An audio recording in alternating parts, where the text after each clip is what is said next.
Lucas Haneman here. Welcome to this week's episode of Guitar Tone Tuesday, which is all about the D28 by Martin guitars. Specifically the HD28, because that's what I'm holding in my hot little hands today. I want to thank my friend Pat for lending me this guitar. A great local musician. He was very nice to lend me this guitar to feature on the show. And you guys saw this guitar recently, or rather you heard it in a shootout with a Boucher bluegrass goose.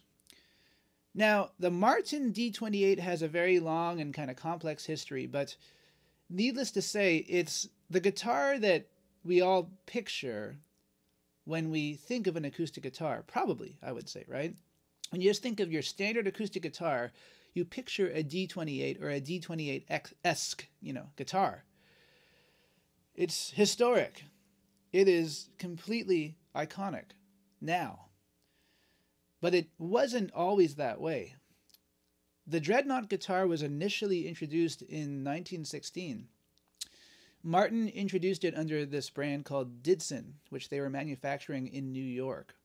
And the Ditson Dreadnaught guitars had a slightly more elongated body because they joined at the 12th fret, the neck. Okay? They also had a slotted headstock.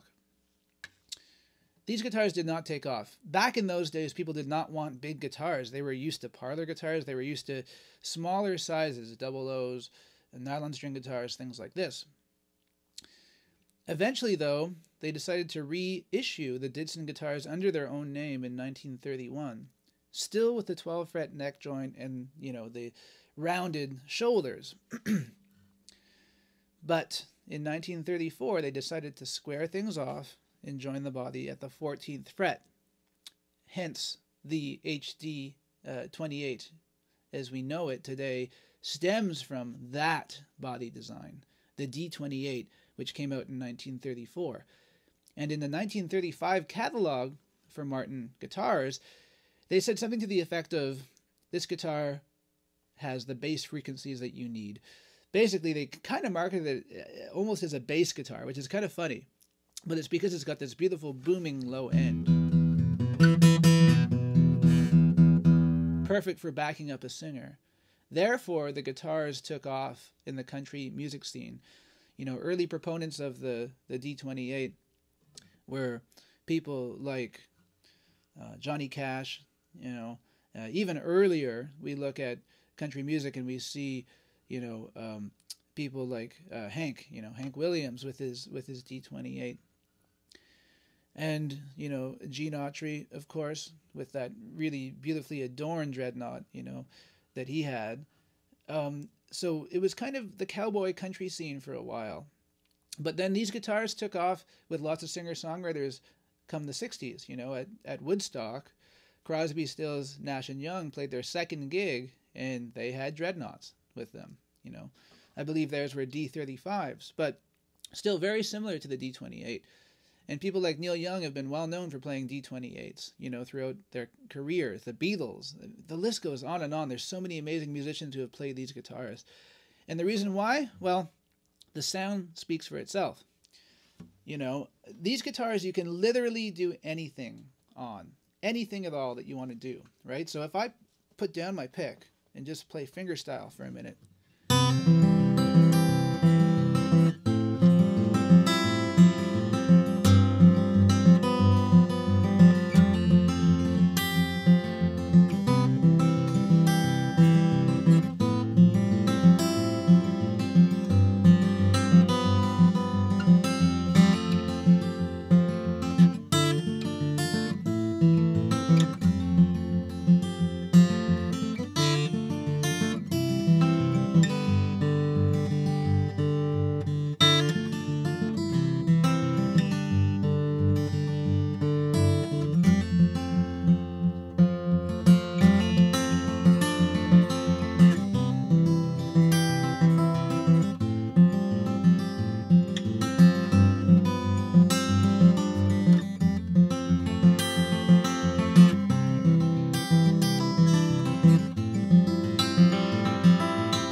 just sounds beautiful. You know, people who say you can't finger pick on a Dreadnaught, you can. You absolutely can. I mean, I'm such a huge fan of these guitars for everything. I mean, the first guitar that I ever loved was a D28 copy that my father still owns, a Yamaki Custom from the 1970s. Very, very, very much based off the D28. And what a great sound. What a great, great, great sound. Now, this is an HD28. What happened was Martin took away the scalloped bracing and the herringbone trim that adorn these guitars in the mid-40s because people were using heavier and heavier strings, and so they wanted the guitars to be robust. And it got to the point where, you know, by the late 60s, early 70s, they were basically making the guitars a lot heavier, really thick tops, non-scalloped bracing, and eventually they switched over to rosewood bridge plates instead of maple, things like this. But in the mid-70s, they introduced the HD28 to harken back to the pre-war days. So we get forward-shifted scalloped X bracing in this guitar. The X brace actually travels very close to the sound hole here. So what you get with that is you get a more open sound. You get more bass from your guitar. Although I got to say, this particular guitar, maybe it's the weight. It almost weighs nothing. Again, I borrowed this from my friend Pat. It almost weighs nothing. But it doesn't have that overly bassy quality that some of these guitars have. So I got to say, I really like the balance of this one, and it's loud and proud. Loud and proud indeed. If I just pick up my pick again and maybe do something kind of hybrid-ish just to show you guys, and then we'll get into the real flat picky stuff, because of course you can use these guitars for that as well. So kind of hybrid, you know.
So you see what I mean. You can do anything you want on an HD28 guitar.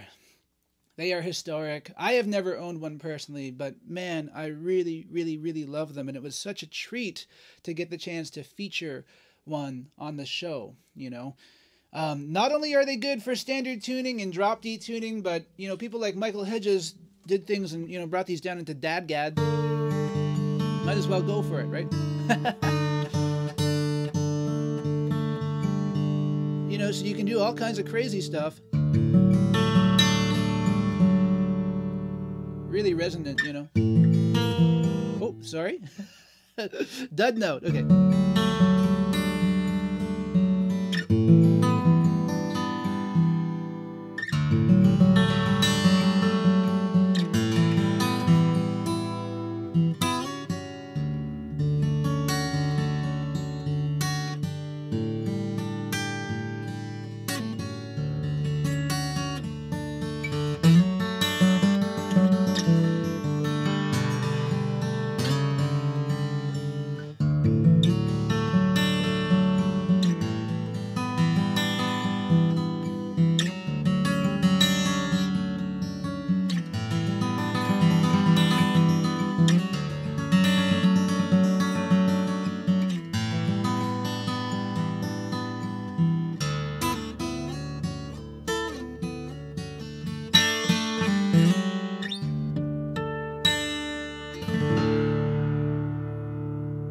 So I will leave you guys on that today. Please don't forget to like, share, subscribe. Let me know in the comment section below, have you spent much time with an HD28 by Martin? See everybody again next Tuesday.